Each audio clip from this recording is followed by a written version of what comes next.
നല്ല വാർത്തകൾ കണ്ടാൽ നല്ല ഉറക്കം കിട്ടും. അതേപോലെ തന്നെ നല്ല ഭക്ഷണം നന്നായി കഴിച്ചാലും നല്ല ഉറക്കം കിട്ടും. ചില ദിവസങ്ങളിൽ രാത്രി നന്നായിട്ട് ഭക്ഷണം കഴിക്കണം, രുചിയുള്ള ഭക്ഷണം കഴിക്കണം എന്നൊക്കെ വിചാരിച്ച് നമ്മൾ ചെല്ലുന്നു. ഭക്ഷണം ഇഷ്ടപ്പെടുന്നു, രുചി ഇഷ്ടപ്പെടുന്നു. രുചി ഇഷ്ടപ്പെട്ടതിൻ്റെ പേരിൽ വയർ നിറഞ്ഞു കഴിഞ്ഞിട്ടും പിന്നെയും ചിലർ കഴിച്ചുകൊണ്ടേയിരിക്കും. ആ സമയത്ത് തോന്നും വലിയ വലിയ രുചിയാണ്, സന്തോഷമാണ്, കഴിക്കാനില്ലെങ്കിൽ പിന്നെ എന്തിനാണ് ജീവിക്കുന്നത്, ഇത്രയധികം പൈസ ഉണ്ടല്ലോ, ഇതൊക്കെ കൂട്ടിവെച്ചിട്ട് എന്താണ് കാര്യം, ഇപ്പോൾ കഴിക്കുന്നുണ്ടെങ്കിൽ കഴിക്കുക, രുചിച്ച് കഴിക്കുക, രസിച്ച് കഴിക്കുക എന്നൊക്കെ പറഞ്ഞ് കഴിക്കും. പക്ഷേ വീട്ടിലെത്തി ഉറങ്ങാൻ നേരത്ത് വേണ്ടിയിരുന്നില്ലല്ലോ എന്ന് തോന്നി അങ്ങോട്ടും ഇങ്ങോട്ടും തിരിഞ്ഞും മറിഞ്ഞും കിടക്കും. അതുകൊണ്ടാണ് എപ്പോഴും എത്ര രുചിയുള്ള ഭക്ഷണം കഴിച്ചാലും അരവയറുമായി കഴിക്കുക.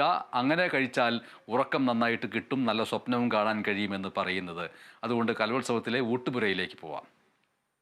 തലസ്ഥാനത്തെ പുത്തരിക്കണ്ടം മൈതാനത്തൊരുക്കിയ ഈ ഭക്ഷ്യ ഊട്ടുപുര വലിയ രീതിയിലുള്ള ഒരു വളർച്ചയോടെ തന്നെ വിജയിച്ചിരിക്കുകയാണ്. ആദ്യ ദിവസം തന്നെ നിരവധി പേരാണ് ഇവിടെ ഊണ് കഴിക്കാനായി എത്തിയത്.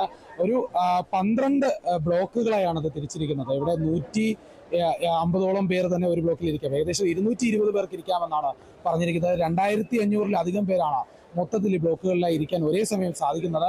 അതോടൊപ്പം തന്നെ ഈ 12 ബ്ലോക്കുകളിൽ ഇത്ര പേര് ഇരിക്കുമ്പോൾ തന്നെ ഒരു ദിവസം ഊണ് മാത്രം കഴിക്കാനായി 20,000 പേർക്ക് ഭക്ഷണം നൽകാൻ സാധിക്കുമെന്നാണ് പറഞ്ഞത്. അതോടൊപ്പം നിരവധി പേരാണ് വന്നിരിക്കുന്നത്. ഇന്ന് 5 കൂട്ടം തൊടുകറികളുമായി പായസവും ഉൾപ്പെടെയാണ് ഇന്ന് ഭക്ഷണം നൽകിയത്. എല്ലാവരും പൂർണ്ണ തൃപ്തിയോടെയാണ് ഇവിടെ നിന്ന് ഭക്ഷണം കഴിച്ച് മടങ്ങിയത്.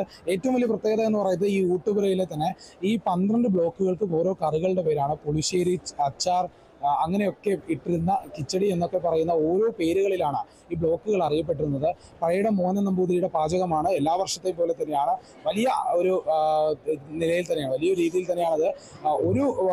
ഒരു പക്ഷഭേദവും ഇല്ലാതെ മന്ത്രിമാരടക്കം വന്ന്, ഭക്ഷ്യമന്ത്രി GR അനിലും അതോടൊപ്പം വിദ്യാഭ്യാസ വകുപ്പ് മന്ത്രി V ശിവൻകുട്ടി അടക്കം ഇവിടെ വന്ന് കുട്ടികളോടൊപ്പം ഇരുന്ന് ഭക്ഷണം കഴിച്ചിരുന്നു.